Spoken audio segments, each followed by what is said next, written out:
There is a particular kind of cold that does not announce itself with wind or drama.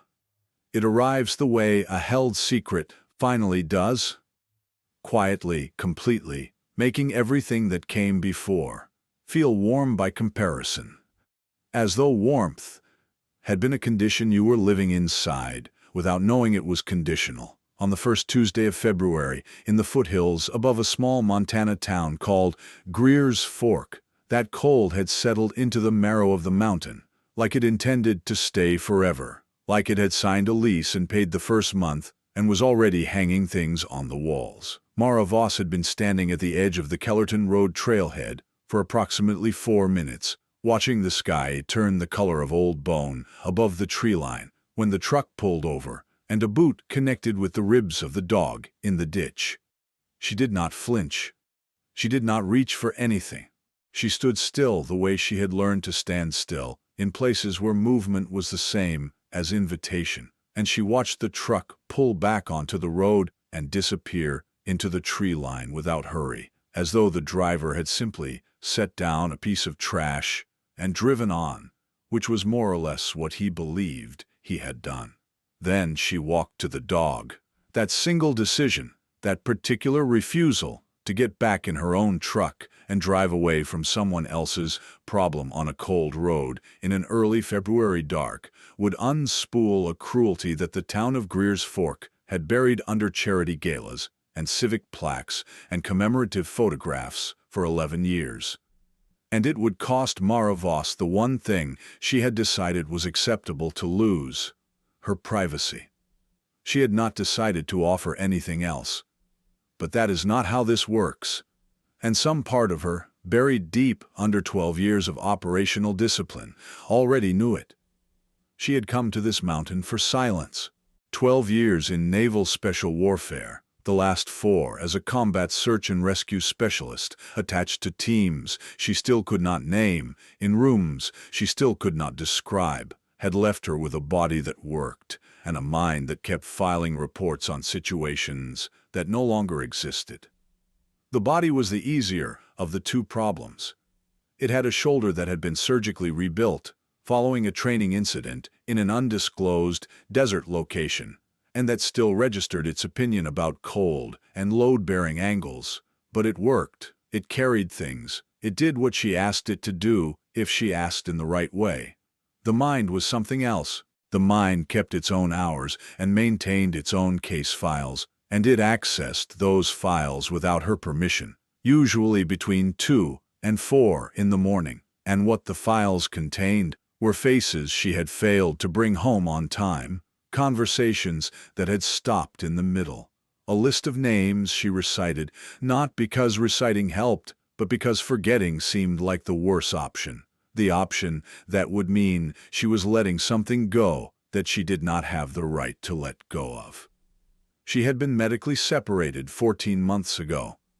The official record said the shoulder had been rebuilt successfully, and she had been offered a transition support package and a warm handshake from a man in a building she would never go back to. The unofficial record was inside her skull, and nobody had offered her anything useful for that. She had found the Kellerton Road cabin in November through a classified listing she'd answered from a motel room in Billings, where she'd been living for 3 weeks with no particular plan. Durwood, who owned the cabin and appeared to have built it himself sometime in the 1980s from materials that included determination and stubbornness, and whatever lumber was cheapest that year, had taken exactly one look at her and charged her $400 a month for a place that had no reliable cell signal, a propane stove with one burner that worked correctly, a wood stove that required what she had come to think of as a negotiation, and a view of the Kellerton foothills that was, in its way, enormous and useful. The cell signal problem was not a problem. She had not been expecting calls. She had been expecting, and had received, silence of a quality that the populated world did not reliably produce. She had been at the cabin for 11 weeks when February arrived.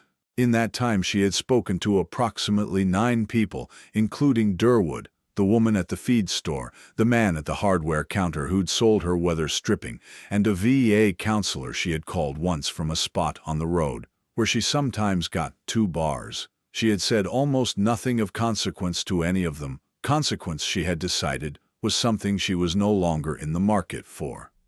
The dog in the ditch was a male, she assessed quickly, moving down the bank with the automatic bodily competence that 12 years had wired into her so completely that it operated without conscious instruction. Medium-large build, the kind of dog that read as German Shepherd from a distance, but revealed finer bone structure up close, lighter through the chest and longer in the leg, ears carrying the ghost of a breed she couldn't immediately name. He was lying on his right side, on a shelf of frozen mud, below the road's edge.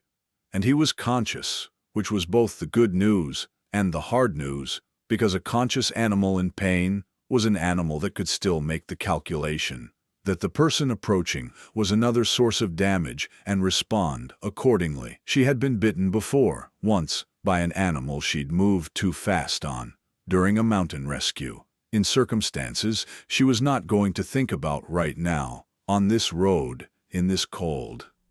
The point was that she knew better than to reach first. His coat was matted with ice, and with something darker that she made herself identify without blinking. Blood from a gash above his left eye that had frozen, partly shut, into a dark crust. And more blood from his right flank, where the boot had connected with clear and practiced intent. His ribs were moving, which told her the most important thing. The ribs were still moving. She catalogued the rest: the angle of his back legs, the position of his head, the quality of his breathing, which was shallow and careful, in the way that breathing became careful when something inside the chest had been damaged, and the body had already recalibrated to accommodate the new geometry of the injury. She had seen that quality of breathing before. She had applied it herself. She recognized it across species. She crouched at a distance of about 4 feet, and did not make the mistake of reaching first. She made herself slow, which was always the tax on urgency, and cost her something specific each time she paid it, because everything in her trained body had been calibrated toward speed and directness, toward the decisive movement that closed the gap between need and response in the minimum available time. Slow was counterintuitive in every fiber she possessed. She paid it anyway. She let him hear her breathing first, then let him see her face at distance, then let her hands come visible without moving them toward him, showing him the shape of her without the threat of her intention. She did not use the high, soft tone some people used on frightened animals, the tone she associated with people who had never been frightened themselves and believed that distress was something you talked above, rather than something you acknowledged at the same register it occupied. She spoke in the low, even voice she used for everything, the one that said, "I see what is happening, and I am not going to pretend it isn't happening, and I am also not going to add to it." He showed her his teeth once, briefly. It was more information than threat, the canine equivalent of a formal statement for the record, and then he let his head fall back into the frozen mud, which she understood as exhaustion-level trust. The kind of trust that arrives not because you've earned it, but because the alternative is too expensive when you've already spent everything else. She was going to honor that. She stripped off her outer layer, the heavy waxed canvas coat that Durwood had told her once had belonged to his brother, who'd worked timber for 30 years and had left it when he moved south, and apparently never thought about again. And she wrapped it around the dog as carefully as she could manage, working around the flank injury without pressing into it, using long, firm strokes over the areas that weren't compromised because firm pressure read as different from tentative touching, and different in the right direction. He permitted this. That was the word for it. He permitted it, and the permission was enormous. Getting him up the frozen bank and across the 20 feet of road to her truck was an exercise in geometry and in not making the sound she wanted to make when her rebuilt left shoulder took his weight at an angle that the surgical hardware inside it registered as a formal complaint. She made the sound internally only, a controlled detonation in the privacy of her own nervous system. Externally, she was quiet and steady and moved him in one continuous, unhurried arc, because stopping partway was worse than going all the way. In this, as in most things, she settled him on the folded blanket in the truck bed, not because she had planned for this particular emergency when she'd put the blanket there 3 months ago, but because she had learned over 12 years that the blanket was always going to matter to somebody, and the cost of carrying it was nothing compared to the cost of not having it. She drove back toward the cabin with her jaw set and her headlights cutting a thin channel through the dark that was coming down off the mountain the way it always did, this time of year, serious and early, and without any interest in negotiation. The thing about grief Mara had discovered over the past 14 months was that people who had not gone all the way down into it consistently misidentified it. They thought it was loud. They thought it was the falling apart kind, the visible collapse, the kind that announced itself and could therefore be attended to and addressed. They were wrong. Grief was not loud. It was a change in the atmospheric pressure, constant and invisible, a steady weight against everything you tried to do, something you could almost forget about in the middle of a task that required your full attention. And then it was back the moment the task ended, and sometimes it would tip something over inside you very quietly in the middle of a perfectly ordinary afternoon. And you'd be surprised by the mess, because you'd thought you had it managed. She had organized her days, here in the cabin on the Kellerton Road, around the management of that pressure, running in the mornings when the road allowed it, splitting wood, which required a specific quality of attention that left no room for anything else, reading in the evenings, cooking simple meals from the supplies she drove down to get every 10 days, staying in the body, in the small required tasks of living, because the body was more reliable than the other parts. The dog in the back of her truck was, she told herself firmly as she navigated the iced switchback with both hands on the wheel, a problem to be solved and a living thing to be attended to. Not an emotion, not a symbol, a dog, injured, cold, in need of warmth and skilled attention, and she happened to have both available. That was all this was.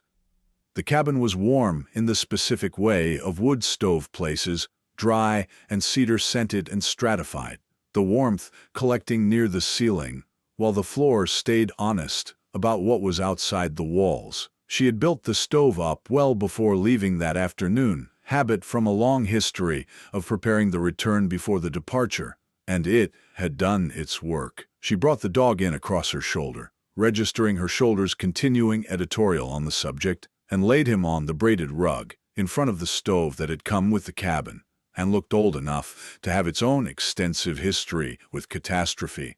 The rug was blue and green and worn thin in the center, and it had a quality of having been important to someone once, which made it appropriate. She set up the work light from the shelf.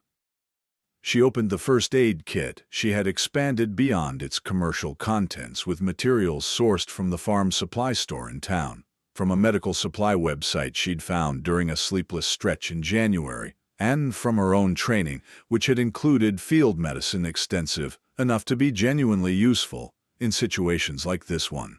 She filled a bowl with room-temperature water, not cold, because cold on a cold animal was addition where you needed subtraction, and she knelt beside the dog, and she began, because there was nothing to wait for and no one to wait with. The gash above his left eye was bad, in the way of gashes that had been left to freeze rather than cleaned promptly, bad in a way that could be managed with the right materials and the right patience. She irrigated it carefully and assessed the edges, which were cleanly separated rather than torn, and thought, this wants closure and cleanliness more than anything else. She could provide both. The flank injury was what occupied her longer, and with more concern, the ribs underneath the matted fur registering under her careful hands as wrong, in the specific way that bone registers as wrong when it has been subjected to more force than it was built to absorb. She counted what she could feel against what she knew, and what she knew was that 2 ribs had been damaged, in a way that suggested applied force, not incidental impact, not a fall or a glancing collision, but something sustained and directional. She made herself note that assessment and file it in the part of her mind that was keeping a record, and then she set it aside, because right now there was the dog, and the cold, and the rib, and her hands, and those were what required her to be present. She worked steadily and without ceremony, because ceremony was for situations that afforded time, and steady was for situations that required it. Let her work. That was the part she would turn over later, in the chair by the window, when she finally allowed herself to stop moving. He let her work on him with the incremental, particular quality of trust that a person extended when they had decided that the alternative was worse than the risk. He issued that trust in small installments, a tiny relaxation of tension with each careful minute. And she was careful with each installment because she understood the value of something given under those conditions. She counted in the methodical way she counted things, because counting was a form of honesty, and honesty was a form of control. 1 dog, 2 ribs with structural damage, inflicted with intent, she assessed, not with the uncertainty of a question, but with the precision of an assessment. 1 laceration above the left eye, closed now with what she had available, which would hold until morning and a proper clinic. No collar, no visible identification, no tag. The embedded object around his left rear leg she had initially taken for a particularly dense mat of fur, but which, as she worked closer to it with the lamp angled correctly, she understood was something else. A band, plastic, partially incorporated into the skin beneath it from what looked like weeks or months of continuous wear without adjustment, the skin having grown gradually around the edge of the thing that was supposed to be temporary. She did not try to remove it that night. She did not have what she needed to remove it safely, and it had been there long enough that another night would not change the essential situation. What it would change was her understanding of what kind of problem she was dealing with. She was beginning to understand that the problem was larger than 1 dog in 1 ditch on 1 cold road. She sat back on her heels when she had done what she could do, and she looked at him in the combined light of the work lamp and the stove. His eyes were open, and he was looking back at her. They were brown eyes going toward Ember at the center. And they were old eyes, the kind of eyes that had been paying close attention to a great many things for a long time, and had not been thanked for it, and had continued doing it anyway, which was a quality she recognized, the way you recognized something specific and familiar in an unfamiliar face. She thought of Richter. She had been trying not to think of Richter, but the eyes unlocked something, and he was there, Richter, with his particular quality of attentiveness, that had been one of the things about him that was most fully itself, the quality of noticing everything, and requiring nothing in return for the noticing, of being present in a room in a way that made the room more itself. He had been in the folder in her skull for 16 months. She felt the folder open. She named the 3 anchors quietly under her breath, the technique from the 1 VA counseling session she had attended and not returned to, not because it hadn't worked, but because sitting in that particular room with that particular fluorescent light and the particular quality of institutional carpet had cost her more than she'd had to spend that day. She named the anchors anyway, because the technique was sound, whatever she thought of the room, the place, the stove, the dog's breath, the place, the stove, the breath, here, the cabin, not there, not then. She did not name the dog that night. She told herself clearly that this was because naming was a contract, and she did not yet know if she could honor the terms, did not know if he would live, did not know what the morning would reveal, or what claiming him in language would commit her to. She was aware, with the honest self-monitoring that was part of her nature, whether she liked it or not, that she was partially lying. The deeper truth was that naming was the first door in a house she had boarded up 14 months ago, and she was not sure she was ready to open it.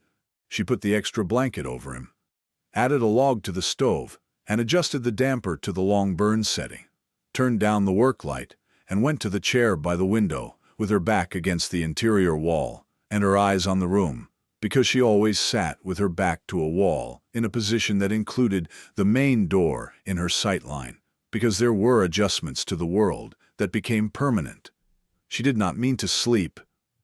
She slept. He was alive in the morning. More than alive. He had moved in the night from the braided rug to the base of her chair, and was lying with his chin resting on her boot with the considered composure of someone who had surveyed the available accommodations, conducted a thorough assessment, and made a reasonable executive decision about resource allocation. She looked down at him for a long, careful moment. His eyes were open. His tail moved once, slowly, a single measured arc that she read correctly as formal acknowledgement rather than enthusiasm, and which she appreciated for its accuracy. She said out loud, alone, in the warm, cedar-scented cabin on the Kellerton Road, "All right."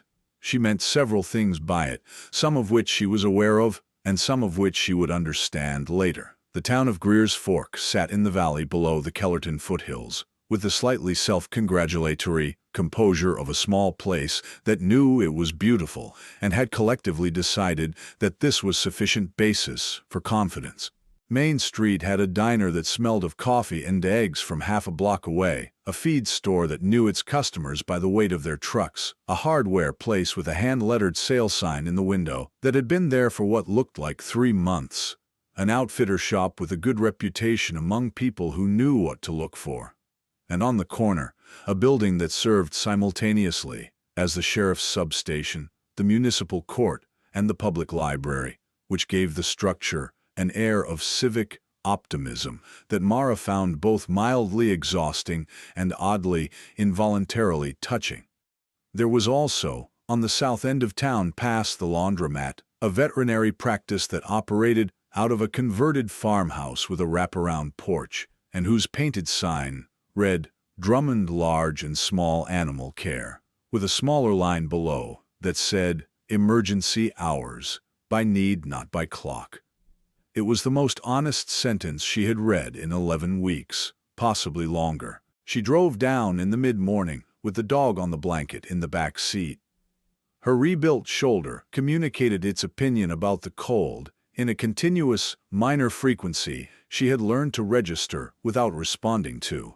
The same way she'd learned to register the hum of bad fluorescent lighting. She had wrapped the dog's flank in a clean field dressing, and he had endured this procedure with the patience of someone who had extensive experience with discomfort, and had made their peace with the fact that not all of it could be avoided.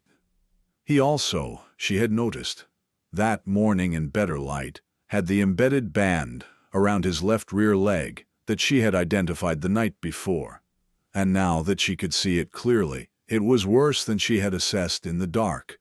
The band was synthetic, durable, the kind of material that did not degrade in field conditions, and it had been on him long enough that the skin had begun to close around its lower edge in the specific and awful way that tissue accommodated a persistent, foreign presence over time. She had not tried to remove it. She needed the scanner, and she needed expertise she did not herself possess. And she acknowledged to herself, with the particular reluctance of someone who had been alone by choice for 14 months, another set of skilled hands. Dr. Rosalind Drummond was approximately 55 years old, Mara estimated, with close-cropped gray hair and reading glasses on a chain, and the efficient economy of movement that belonged to people who had been doing precise physical work in a small space for decades and had organized their bodies around the requirements of that work.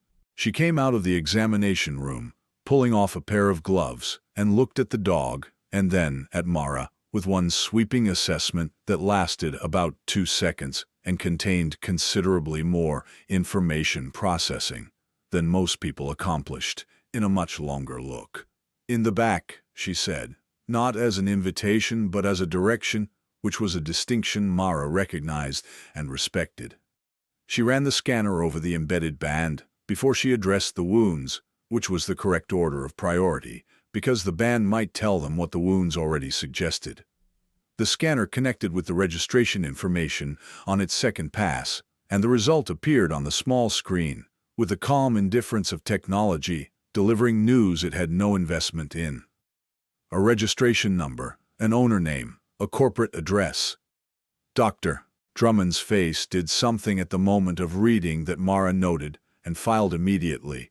It went still, specifically and completely, the particular stillness that fell over a face when something arrived, that it had been partly braced for without knowing it was braced. "Well," Dr. Drummond said, in a tone that was carrying a great deal of weight for a single syllable. She turned the scanner so Mara could read the screen. The registered owner was listed as Kellerton Ridge Sporting Preserve, LLC. The contact name was Garrett Holt. The name did not place itself for Mara immediately.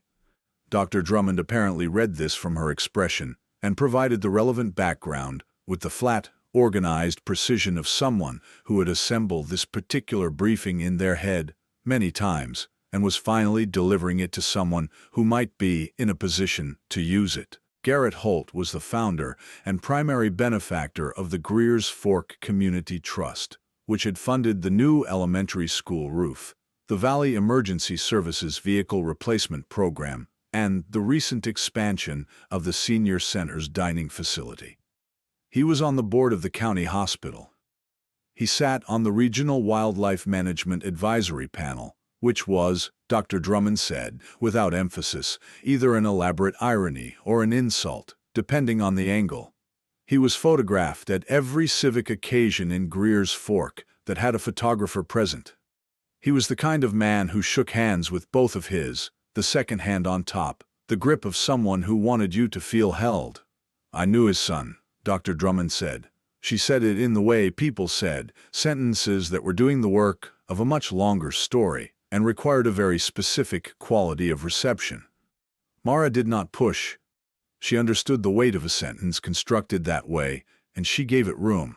The ribs were confirmed at 3, not 2, which told her she had undercounted in the low light of the cabin, a detail her shoulder noted without sympathy. The laceration required 6 sutures, applied with the economy of someone who had done this several thousand times and knew exactly how many were needed and what each one needed to accomplish. The embedded band was removed with instruments and patience over the course of about 25 minutes, and when it was out, Dr. Drummond held it under the lamp and identified it in plain language, a tracking band, the kind used on working and sporting preserve dogs, to identify them by electronic registry, issued with the expectation of being removed and replaced regularly, which this one demonstrably had not been.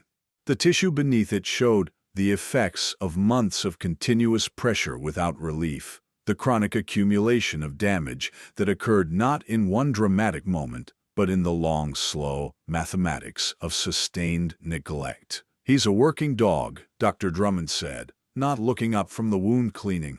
"Or was one. The muscle development is wrong for an animal that's been kenneled. He's been run in the field. Good training underneath all of this, which makes it worse to see what happened after. Someone did the right work early and then stopped entirely." She was quiet for a moment. "I need to know what you're planning to do with him." The professional question had something underneath it that was not professional in origin, a question about follow-through, about whether Mara was someone who would see a thing to its end, or someone who would deliver it to the right hands and drive back up the mountain. Mara understood what was being assessed. "I don't know yet," she said. It was the most honest answer she had, and she knew the most honest answer was the correct one to give this person.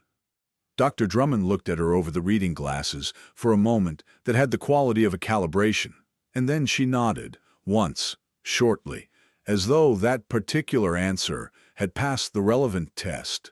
She named him on the drive back up the mountain. She did not announce this decision out loud. She thought the name first, turned it over, considered it from several angles, and then said it quietly in the cab of the truck, and his ears moved in the back seat with the alert precision of a dog who had heard his name before and recognized the phenomenon. His name was Sable. It was a color, and it was an old word for a kind of darkness, and it was also, from a corner of her training she rarely visited, an archaic term for a creature distinguished by steadiness and constancy. All three meanings were accurate. She noted, without making a ceremony of it, that the door had opened. She drove up the mountain, through the early afternoon, cold with the door open, and did not examine it too closely, because examining things too closely was how she'd learned to keep them from becoming real. And she had decided, in the cab of the truck, somewhere between the clinic and the first switchback, to let this one be real. The thrown rock came through the cabin window at 11:47 that evening. She knew the time because she was awake, and had been awake since before 11, and she had checked the time at 11:45 with the particular attentiveness of someone who was waiting for something without being able to name what they were waiting for, which was a specific and informative feeling she had learned not to ignore.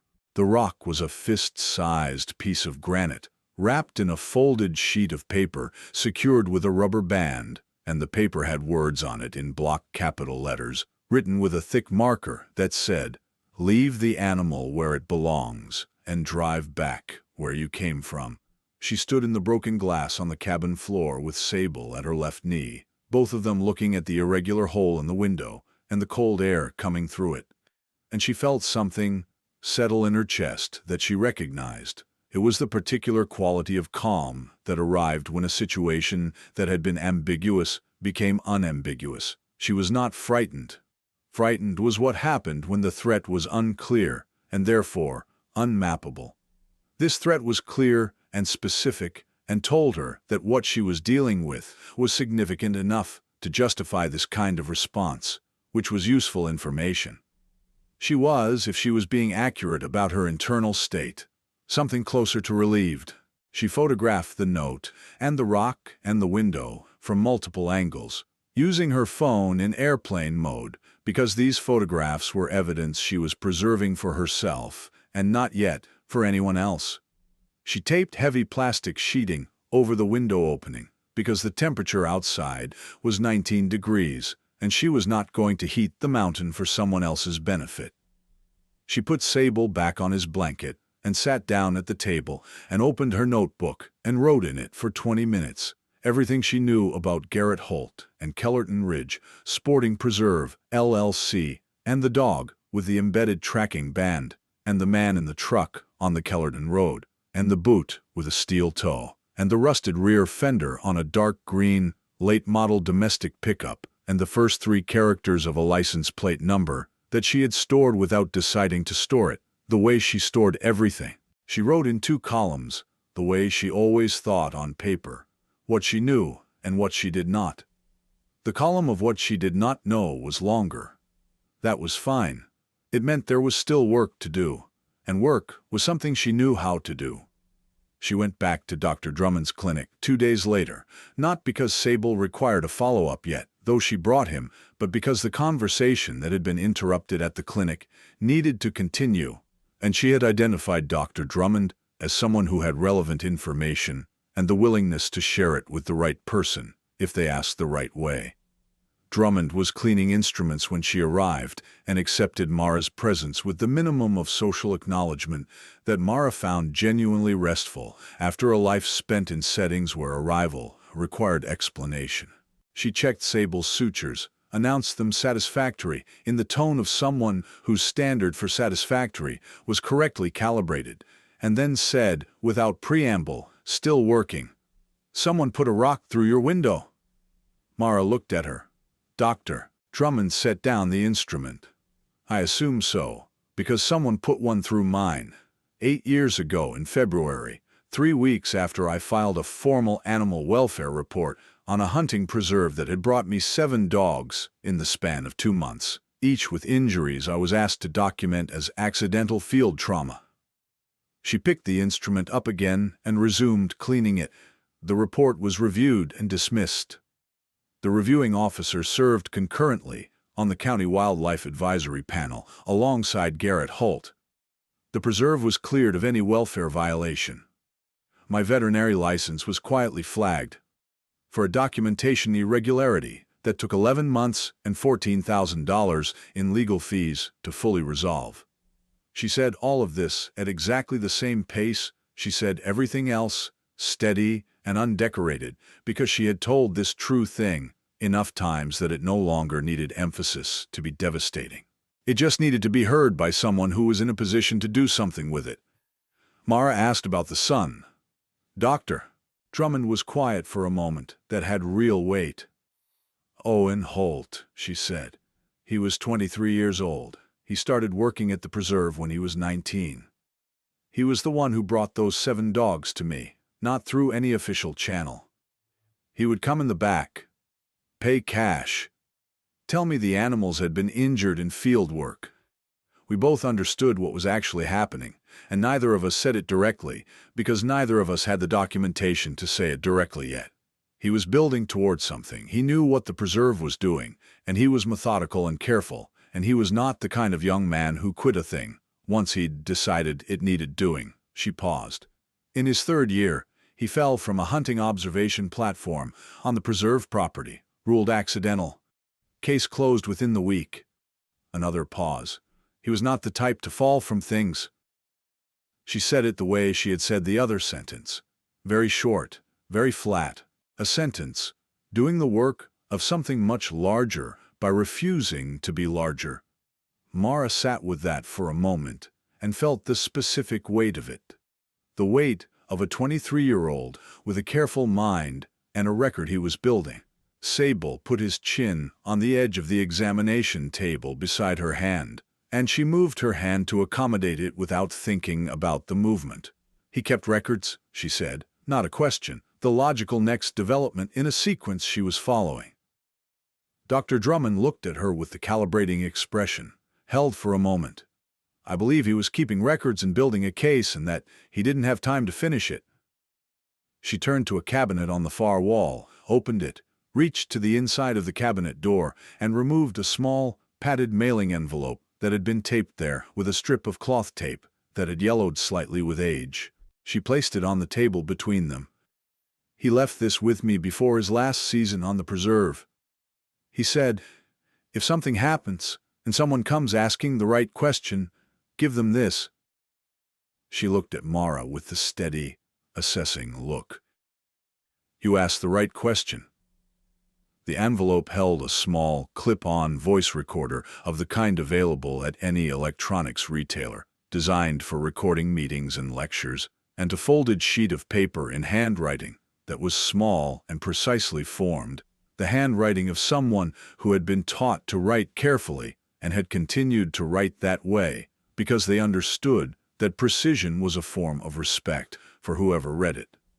The note contained dates, animal identification numbers, handler names, cross-references between a state agency, permit number, and a set of operational logs. 2 names, the reviewing officer from 8 years ago, and a second name she would later match to a member of the county advisory panel who had signed off on a welfare inspection of the preserve 4 years prior. The recording on the device ran 11 minutes and 40 seconds. She listened to it once, the entire duration, in Dr. Drummond's back office with Sable at her feet. 2 male voices speaking with the comfortable administrative fluency of people who had discussed this kind of thing many times in many rooms and had long since stopped experiencing it as anything other than operational. They discussed the movement of animals that had been injured in ways that made them unsellable or unshowable, discussing what to do with animals that had become, in their language, problems. The word disposal appeared 7 times in 11 minutes, she counted. She transferred the recording to a separate drive, sealed both the drive and the original device in individual envelopes, wrote the date and time and a description on each seal in permanent marker, and treated them from that point forward with the chain of custody discipline she had applied to evidence in operational contexts, where the people whose records were being documented would later claim the documentation had never existed. It had existed. It did exist. The difference between those 2 conditions was often a date, a signature, and a witness. She drove to the sheriff's substation the following morning. The duty deputy was named Ferris, and appeared to be in his mid-20s, and received her arrival with a polite, professional wariness that she read correctly as intelligence. He could see that she had something, and he was being careful about it, which was the right response. He went to get the sheriff without being asked to go get the sheriff, which elevated her estimate of him. Sheriff Veda Curran came from the back office in 11 minutes, which told her that Ferris had communicated something useful in whatever he'd said. Curran was a large-framed woman in her late 40s with a handshake that was complete in itself. No performance. She looked at the notebook on the desk, at the photographs on the phone, at the chain of custody envelopes arranged in the order in which they'd been created. She did not touch any of it. "You've done something like this before," she said. It was an observation issued with the precision of someone who had assessed a great deal of information very quickly. Mara said, "Something like it, yes." Curran said, "Where?" Mara said, "Elsewhere." Curran held her gaze for a beat and then said, "All right." And Mara recognized immediately that it was the right response, because it meant Curran had correctly identified that the biography of the evidence-gatherer was less important than the evidence, and had decided accordingly. Curran told her two things. The first, the evidence would be processed through state channels, through a warrant application, through a review process that would take weeks, possibly longer, measured in procedure and documentation rather than in hours and direct action. And every step of that process was necessary, not because the bureaucracy was the point, but because the bureaucracy was what made the outcome permanent rather than reversible. "I'm not telling you what you want to hear," Curran said. "What I'm describing is the difference between something that sticks and something that gets thrown out and never touched again, and we are not going to let this get thrown out." The second. Garrett Holt had made a call to the substation that very morning about an allegedly stolen sporting animal, describing a woman matching Mara's general description who had removed an animal from the Kellerton Road area. He had not given her name. He had given enough that it was clear he knew where she was and had a general sense of what she had, and was testing whether a phone call was sufficient to make the problem go away. Mara said she had no intention of going away. Curran said in the flat voice that might have contained satisfaction if you listened for the undertone, "I didn't think so." The second message came when she returned to the cabin that afternoon. Not a rock this time. A vehicle, dark green, late-model pickup, domestic, rusted rear fender on the driver's side, parked at the base of the road with its engine running and its headlights off.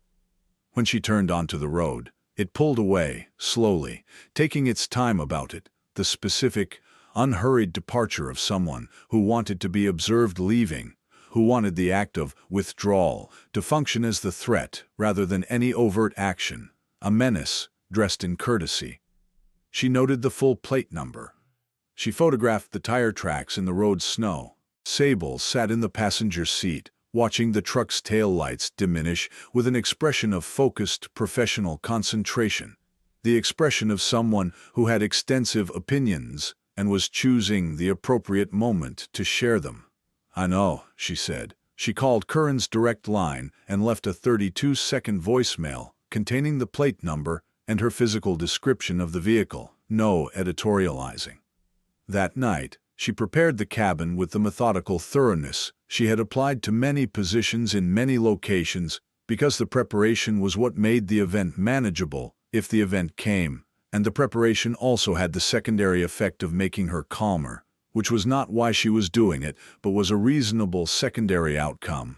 She blocked the sight lines she didn't need to maintain. She reinforced what she could reinforce with what she had available. She moved Sable's blanket to a position nearer the stove and farther from any window.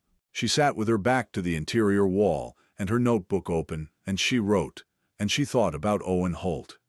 23 years old, and careful, and organized, and brave, and unlucky, who had laid a table at which he had not expected to sit. And she felt, under the operational clarity of the problem-solving, something that was not operational at all. It was the weight of knowing that someone had tried, and had tried correctly, and had not made it to the finish. and that what she was holding now was the continuation of something he had started. That deserved, at minimum, to be finished. She called Dr. Drummond the next morning. "The welfare reports from 8 years ago, the originals. Do you still have them?"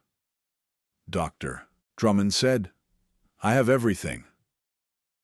She said it the way people who have been waiting for a very specific conversation spoke when it finally arrived, without surprise, without relief, just the plain acknowledgement of a fact that had been true for a long time. "I need to see them. I know. I made coffee." It was the closest thing to warmth either of them had offered the other, and it was exactly enough. The records filled a manila accordion folder, kept in a fireproof strongbox, recessed under a removable section of flooring, beneath Dr. Drummond's office desk, which was the correct place to keep them, and which Mara approved of with a brief internal nod. They spread everything on the examination table and worked through it with the systematic patience that the material required, the only appropriate speed for evidence that had been waiting 8 years to be used correctly. 7 animals over 26 months. Intake documentation. Injury descriptions detailed enough to be professionally devastating. Dr. Drummond's handwritten clinical notes that were meticulous and plainly worded and would be, Mara assessed, exactly what a prosecutor needed to make a jury understand that a credentialed expert had observed precisely what she had recorded. The formal welfare report.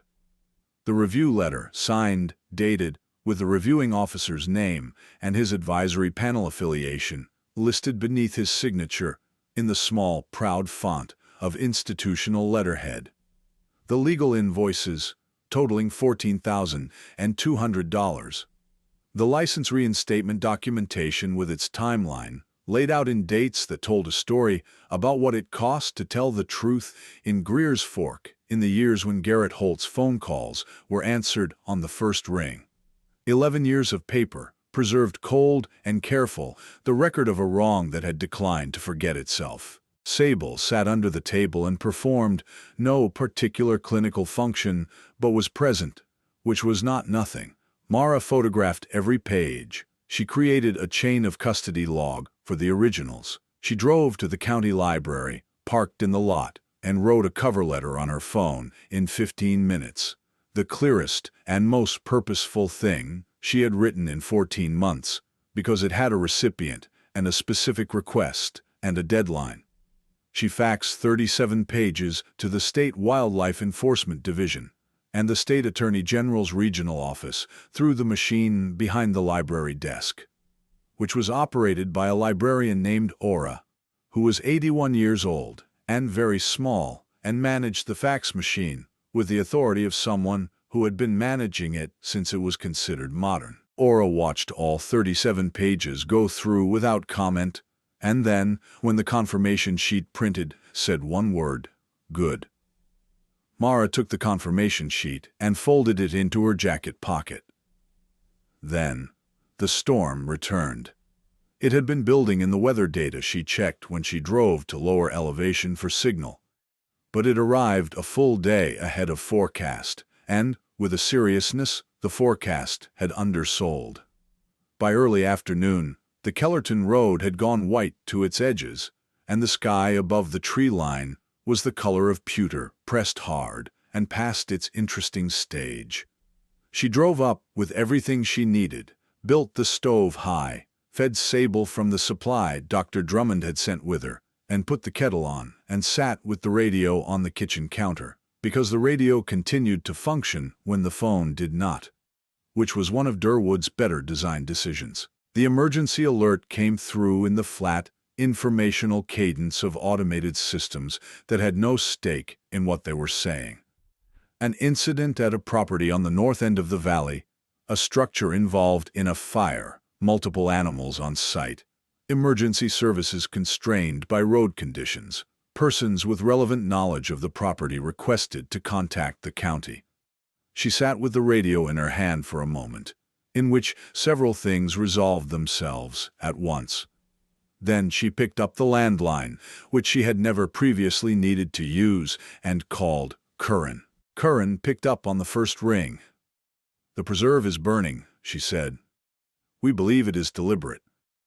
There are animals on the property, and my road coverage is limited, and I've been sitting here for 15 minutes, deciding who to call, and you're the call."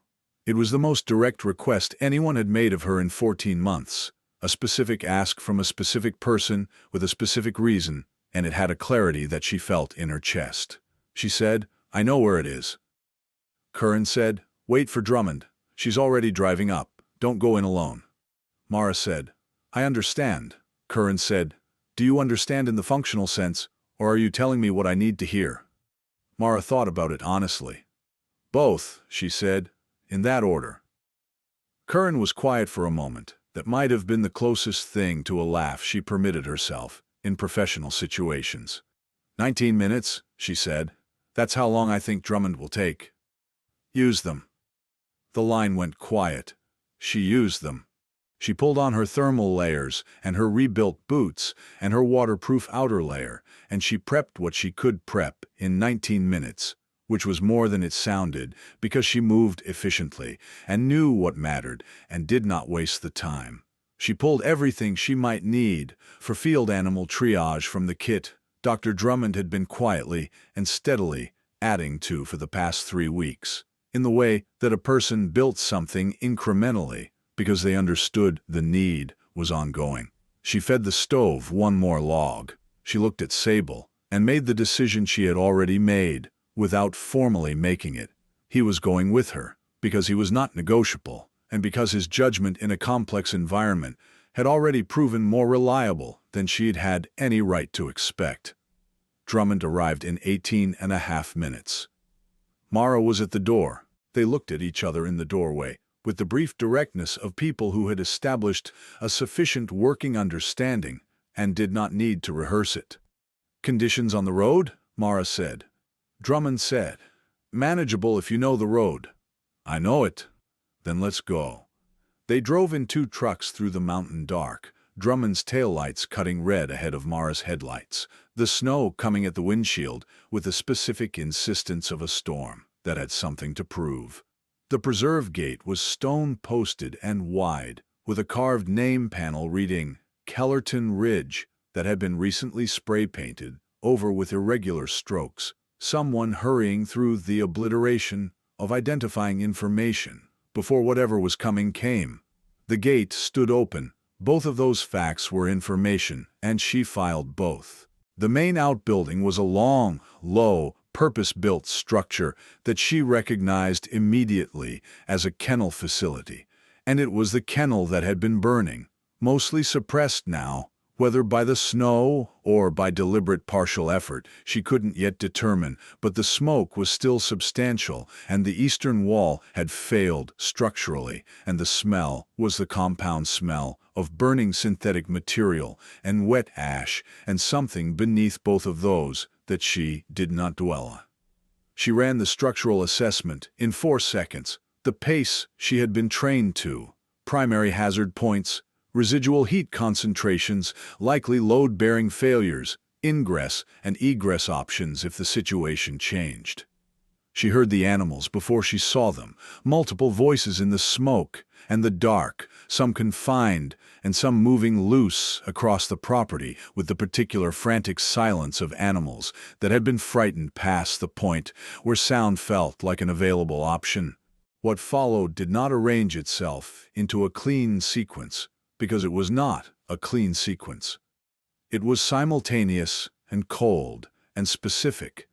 She and Dr. Drummond moved through it in a working rhythm that established itself in the first 3 minutes without negotiation, each of them reading what the other had done and moving to fill what hadn't been done yet, the instinctive choreography of 2 people who were both competent and both paying the same quality of attention to the same set of facts.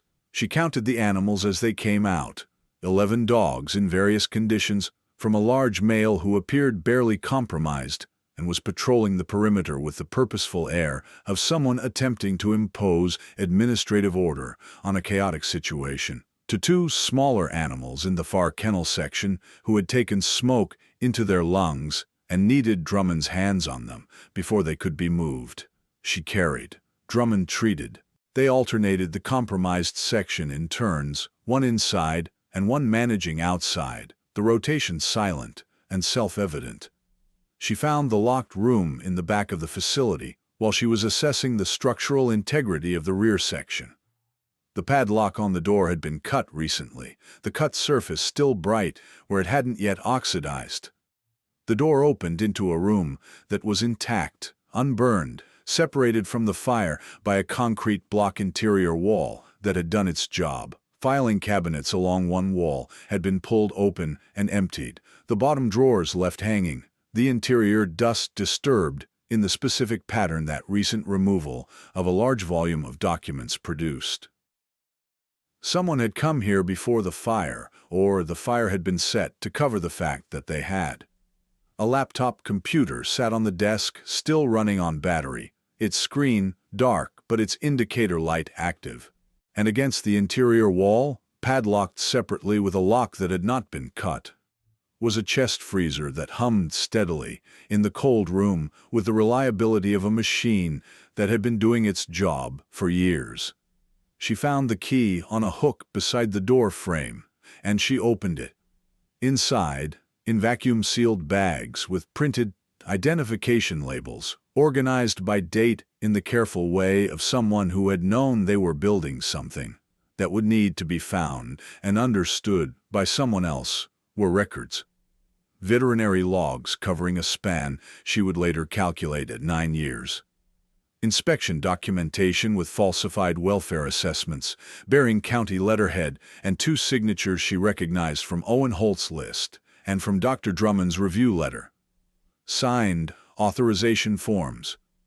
Photographs she looked at long enough to understand, and then stopped looking at, because long enough was all that was necessary and all that was appropriate. 11 years of organized, meticulous, cold, preserved evidence of a cruelty that had been careful enough to document itself, which was either the paranoia of someone who expected to be caught eventually and wanted leverage, or the conscience of someone who had known what they were doing was wrong and had kept the record of it the way people kept records of things they couldn't bring themselves to fully discard.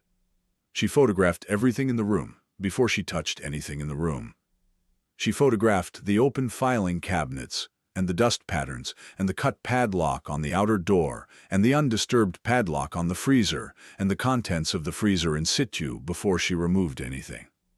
She did all of this standing in the smoke-scented cold of that small, intact room, with her phone, and with the full focus of someone who understood that the quality of documentation here would determine whether what was in this freezer became evidence or became a lost opportunity.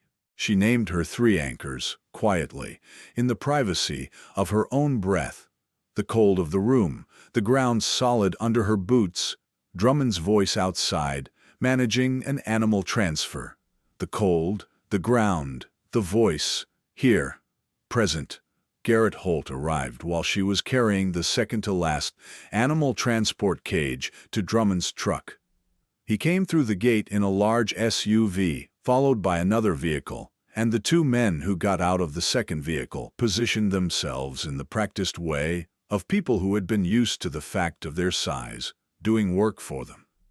Holt himself crossed the property in a long, dark coat that was staining cleaner than anything else in the vicinity, which told her something about how he moved through the world. He was 60 or close to it, silver-haired, with a face that had been arranged in pleasant expressions for so long that the pleasantness had become structural, built into the muscle memory of the cheeks and the set of the eyes, the face of a man who shook hands warmly as a professional skill. He surveyed the scene, and she watched the calculation happen behind the structural pleasantness, the rapid internal assessment of cost and exposure. Then he turned to her, specifically to her, and said, in a voice as clean as his coat, "I understand there's been some confusion about animals registered to my property. I appreciate you assisting with the emergency. We can take things from here?" He said it with the authority of someone who had been saying versions of that sentence for 11 years and finding that it worked. Mara set down the carrier. She stood. "I found the room in the back," she said. "The freezer." She said it the same way she said everything, level and direct. And she watched the structural pleasantness undergo a specific internal event that did not make it to the surface quickly enough to be managed all the way. He started to form a response. Sheriff Curran's vehicle came through the gate, with its light bar on and its tires cutting through the snow at a pace that said this was not a courtesy visit. The scene resolution was procedure, which is to say it was unglamorous and essential and moved at the speed of correctness rather than drama. The site was secured, documented, photographed by official personnel, logged, tagged, and entered into a chain of custody that would take the evidence through the appropriate channels in the appropriate order at the appropriate speed. Holt said a number of precisely worded things that were smooth and legally careful, and his men said very little, which was the smarter strategy. One of Holt's men made the specific error of moving toward the back room before the deputy assigned to it had reached it, and this error caused the deputy to reassign his attention, with a focus that resulted in a radio call that brought 2 additional county vehicles within 45 minutes. Mara stood at the perimeter and let Curran run her scene, because it was Curran's scene to run, and because one of the things she had learned over 14 months was the difference between the moment that required her to act and the moment that required her to step back and let something that was bigger than her individual capacity do what it was designed to do. She had not always known that difference with clarity. She was clearer about it now. Garrett Holt was not arrested that night. She had understood this would likely be the case because this was not how these things worked, whatever the dramatic version of events suggested. What happened was that the site was secured and the evidence was flagged and preserved, and a state investigator arrived and made calls from a vehicle outside the gate that were still ongoing when she drove out an hour later. What happened was that 11 dogs were transported to Dr. Drummond's clinic and to a temporary shelter arrangement that Drummond had organized from her phone while simultaneously managing animal triage, because Drummond was the kind of person who made those two things coexist. What happened was that something that had been buried under charitable donations and civic plaques and the quiet financial cost of trying to fight it began on a cold February night in a valley in Montana to come above ground, where the cold was irrelevant because things left in the open light eventually had to be seen for exactly what they were. She gave her statement at the substation, over 3 hours that were recorded and transcribed, and that she signed with the same care she had given to every document. She turned over the notebook, the photographs, the drives, the confirmation sheet from the library fax machine, the original padded envelope with Owen Holt's handwriting on the folded note inside, the recording device, and the chain of custody logs. Curran took each item with care, and with an expression that contained, in its careful flatness, a quality Mara had learned to recognize as respect. Dr. Drummond gave her statement separately, and then gave it again to the state agency investigators 3 weeks later, and a third time to the Attorney General's regional office 6 weeks after that. And this time, no one flagged her license, and no one sent her a legal invoice, because this time the documentation was complete, and the witnesses were multiple and corroborating, and the evidence had been cold stored and chain of custody handled, and was not going anywhere. Owen Holt's recording and his handwritten note were entered into evidence under a designation that identified them as a prior reporting attempt, impeded by institutional conflict of interest. It was a legal phrase built for bureaucratic precision, but what it meant in plain language was this. A young man had tried to tell the truth, had organized his evidence carefully and kept it safe with someone he trusted, and had not been heard in time. And now an official record was being made of that fact, and the official record would stand. Dr. Drummond sat in the hallway outside the evidence intake room after the designation was read into the record, and she sat with a cup of the bad machine coffee from the corridor dispenser, and she was quiet for 7 minutes. Mara sat beside her. Neither of them said anything because nothing that could be said would be more than what the silence was already doing, and they both understood that. Garrett Holt was charged formally with 7 counts of animal cruelty, 4 counts of fraud relating to welfare inspection falsification, and 2 counts of falsification of public documents. 2 associates were charged separately on related counts. The former reviewing officer, retired to a property outside the county, was referred to the State Ethics Board and became the subject of a separate investigative process 3 months later. None of this was fast. None of it arrived in a single clarifying moment of reckoning that resolved everything cleanly and closed the case with the satisfying click of a door that had been properly hung and properly shut. What it was, instead, was a slow accumulation of documented truth pressing against the accumulated weight of 11 years of documented untruth, meeting deadline after procedural deadline, form after legally required form, hearing after necessary hearing, until the weight of what was true became something that a phone call could not move, and a civic plaque could not cover, and a pleasant structural face could not redirect. Sable's ribs healed. She could not have identified the exact day of the change, because healing in ribs, like healing in most things, was gradual and then suddenly complete, a process you were inside of until you weren't.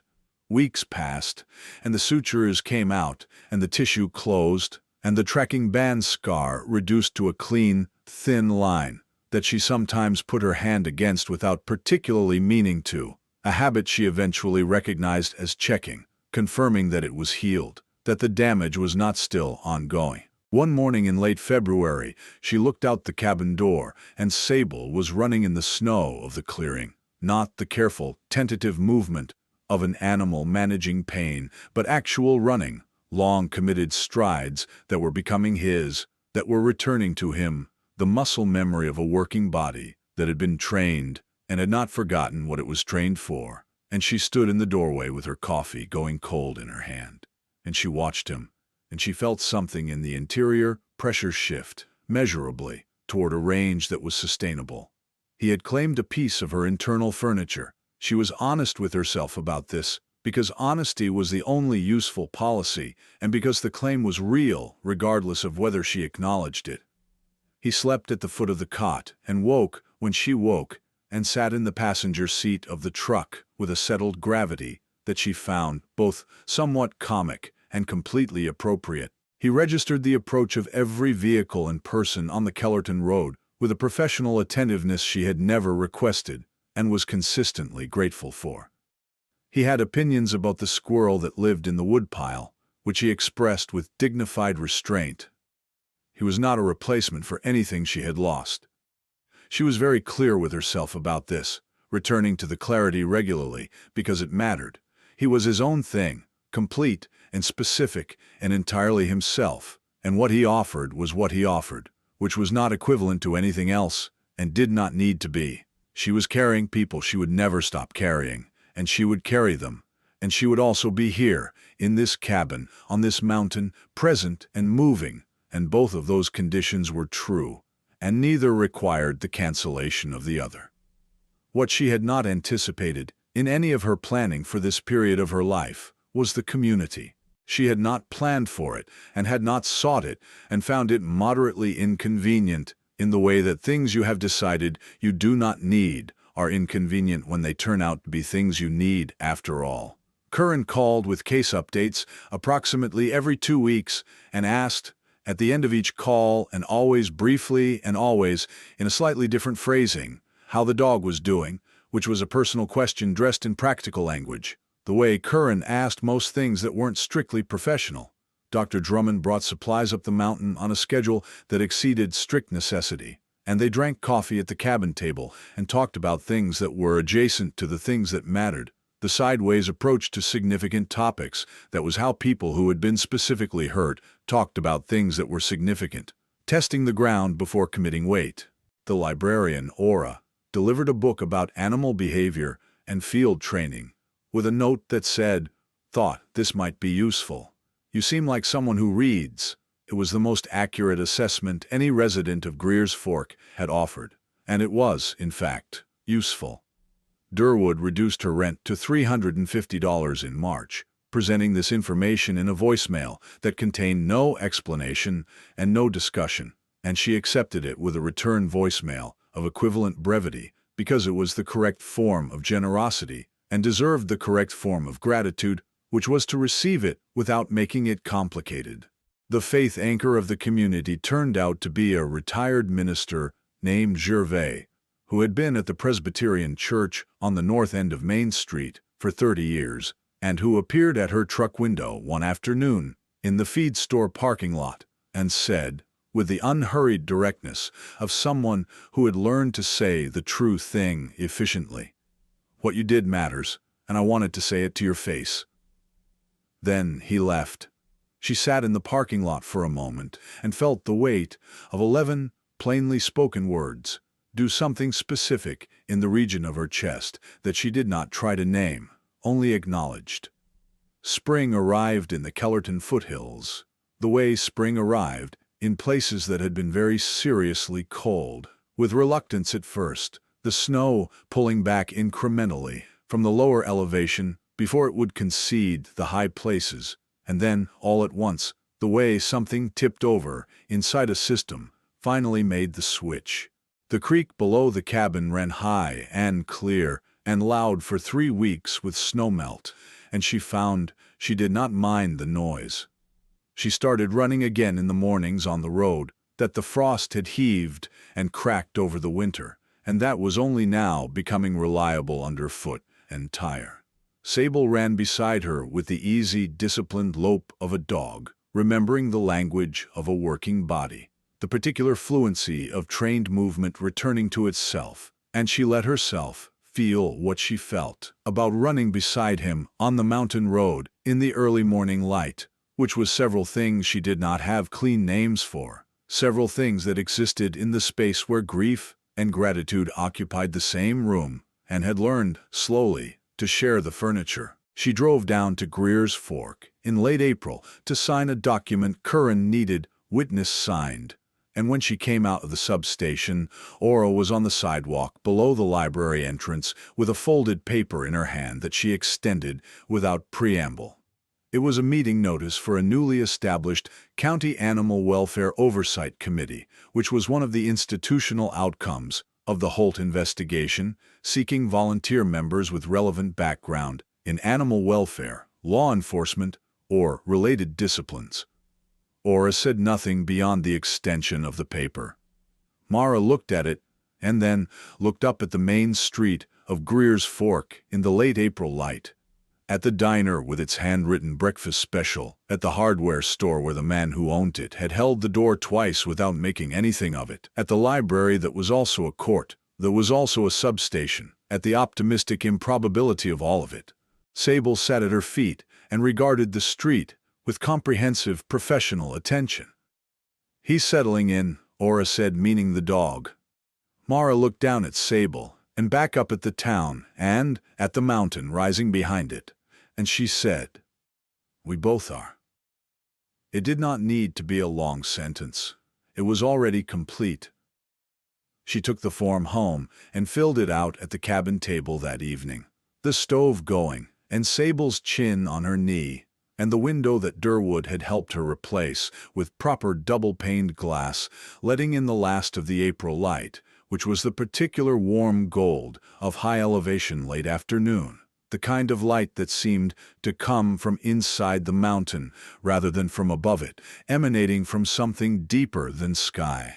She filled in her name and her relevant experience carefully, not all of it, as much as could be usefully said, and at the bottom where it said additional information she wrote, in the careful handwriting of someone putting something on the record, "I have been in this valley since November. I intend to stay."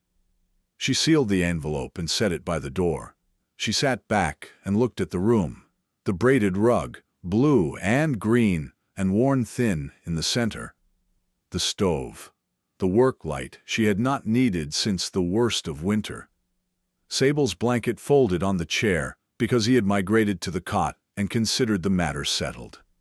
The mechanical pencil and the notebook on the table, its columns of known and unknown filled in over weeks, a record of a thing uncovered and being addressed, imperfectly and slowly and lastingly. On the shelf above the stove she had placed, without marking the decision as significant at the time she made it, a small photograph, her team, the one she could not name, in rooms she could not describe, in a location she could not specify, all of them squinting into a light source somewhere off to the left, Richter in the back, mid-laugh at something out of frame, his particular quality of attention temporarily suspended in the specific democracy of genuine laughter. She looked at the photograph now, the way she sometimes allowed herself to look at it, fully and without the management of the looking, and she felt what it cost, and she remained in the feeling, until the feeling moved through its natural arc and settled into the new shape it took when she stopped trying to contain it. The shape was not smaller than before.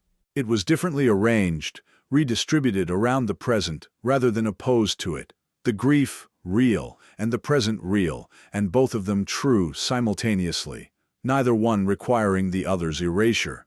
Reordered, that was the word, not less, not resolved.